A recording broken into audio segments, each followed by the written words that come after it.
राज्याच्या राज्यमंत्री तथा परभणी जिल्ह्याच्या पालकमंत्री मेघनाताई बोर्डीकर भावनाताई बोर्डीकर यांनी ताब्यात घेतलेला टोकाई सहकारी साखर कारखाना आणि त्याच साखर कारखान्याकडून शेतकऱ्यांची होणारी व कर्मचाऱ्यांची होणारी पिळवणूक। जवळपास कर्मचाऱ्यांनी वेतन मागण्यास गेले असता कर्मचाऱ्यांवर भावनाताई बोर्डीकर यांच्या कारखान्यांनी खंडणीचे गुन्हे दाखल केलेले आहेत। आपल्यासोबत काही कर्मचारी आहेत। मागील अनेक दिवसापासून हे कर्मचारी आंदोलन करीत आहेत। आंदोलन करत असताना कर्मचाऱ्यांवर खंडणीचे सारखे खोटे गुन्हे दाखल केलेले आहेत। काय काय आंदोलनामध्ये त्यांच्या झालं हे या ठिकाणी आपल्या सोबत बोलण्यासाठी कर्मचारी आहेत। मला सांगा, आतापर्यंत तुम्ही आंदोलन केले, काय आंदोलनामध्ये यश मिळालं किंवा आंदोलन दडपण्याचा प्रयत्न केला, काय झालं, काय काय यश मिळालं आंदोलनामध्ये, काय मागणी? नाही सर, आम्ही 5 ते 7 वेळेस सर्व मिळून आमरण आणि साखळी उपोषण असे दोन्ही मिळून 5 ते 7 उपोषण झालेत आमचे। तारीख पे तारीखच चालू आहे त्यांचं, आज देऊ उद्या जेऊ। आणि शेवटी आम्ही जे जानेवारी शेवटचं आमरण उपोषण होतं आमचं 23 जानेवारीचं, तर त्याच्यामध्ये असं एसडीएम साहेब आणि तहसीलदार मॅडमने लेखी दिला आम्हाला की बा तुम्हाला 10 तारखेपर्यंत पीएफ भरणा करू तुमचा आणि 28 फेब्रुवारीपर्यंत तुमचा पूर्ण जे फायनल पगार आहे तो आम्ही सर्वांचा देऊन टाकू, असं लेखी पत्र साहेबांना, एसडीएम साहेबांना आणि तहसीलदार मॅडमने लेखी दिले। ते आता एमडी साहेब त्यांच्या समोरच होते, त्याच्या समक्षात दिलेलं आहे। तर त्यांनी शासनाला सुद्धा हुडकावून लावून अजून आमचे पैसे दिलेले नाहीत। परत आम्हाला आंदोलन आणि हे उपोषण आमरण उपोषण करण्याची वेळ आलेली आहे।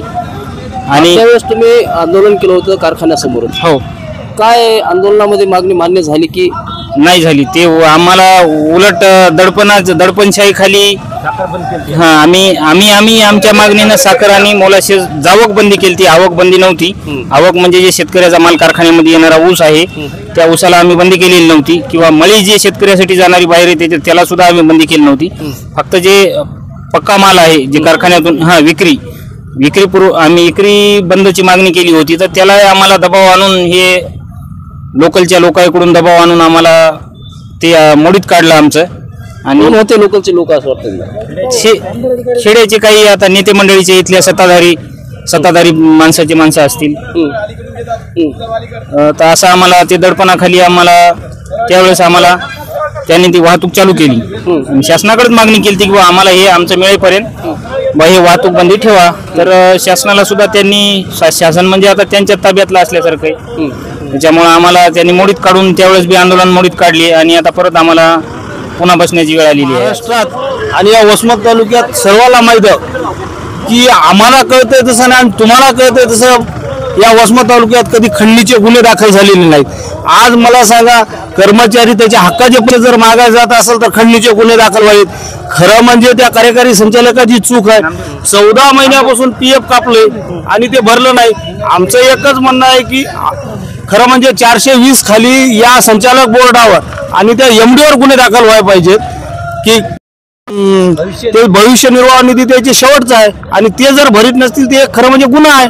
आणि आमचं म्हणणं आहे की आम्ही अजून एक 4-8 दिवसात त्या पद्धतीचं सुद्धा आंदोलन करू की या बोर्डावर आणि या एमडीवर 420 खाली फसवणुकीचे गुन्हे दाखल करा म्हणून पोलीस स्टेशनला सुद्धा जाऊन तसं आम्ही हे करणार आहोत। जर आमच्या कर्मचाऱ्यावर गुन्हे दाखल होत असतील तर या एमडीवर आणि या बोर्डावर सुद्धा 420चे गुन्हे दाखल झाले पाहिजेत, कारण फसवणुकीने आम्ही तर खंडणी मागितलेली नाही कोणाला।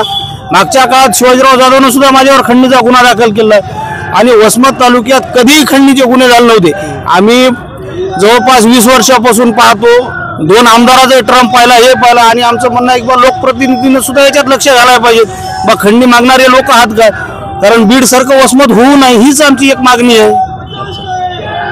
बीड सारखं वसमत होऊ नये, स्थानिक लोकप्रतिनिधींनी सुद्धा मध्यस्थी घेऊन खंडणीसारखे गुन्हे शेतकऱ्यावर होऊ नये अशी सुद्धा शेतकऱ्यांनी मागणी केलेली आहे। एकीकडे राज्यमंत्री तथा परभणीच्या पालकमंत्री असणाऱ्या मेघनाताई बोर्डीकर यांची बहीण भावनाताई बोर्डीकर यांचा सहकारी साखर कारखाना असला आणि त्याच साखर कारखान्याने शेतकऱ्यावर खंडणीसारखे गुन्हे दाखल केलेले आहेत। स्थानिक लोकप्रतिनिधींनी या खंडणीसारख्या गुन्ह्यावर आळा घालायला पाहिजे अशी या शेतकऱ्यांनी या ठिकाणी मागणी केलेली आहे।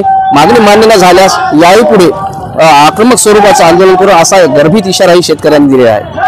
वसमतवरून मी भगवान जाधव।